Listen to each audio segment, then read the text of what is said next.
আশেপাশের দৃশ্যগুলো এত ভালো লাগছিল। আমি তো দেখতে দেখতে কখন জঙ্গলে এসে পড়লাম বুঝতেই পারলাম না। আরে, ওই তো আমার মতো আরো একটা মুরগি দেখা যাচ্ছে। তুমি কে?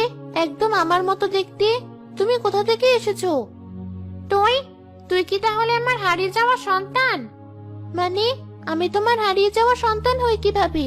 আমি তো আমার মানুষ মায়ের কাছে বড় হয়েছি। আমি একদিন এই জঙ্গলে একটা ঝোপের ভেতরে ডিম পেড়ে রেখেছিলাম।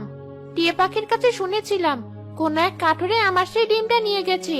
অনেক খুঁজেছি, কিন্তু আমি আর আমার হারানো সেই ডিম পাইনি। হ্যাঁ, আমি তো সেই। আমার বাবা নাকি জঙ্গলে ঝোপের ভিতরে একটা ডিম পেয়েছিল, আর সেই ডিম থেকেই আমার জন্ম।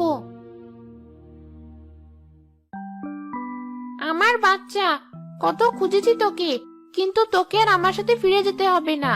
তোকে যারা এত আদর করে বড় করেছে, তুই তাদের কাছেই থাক।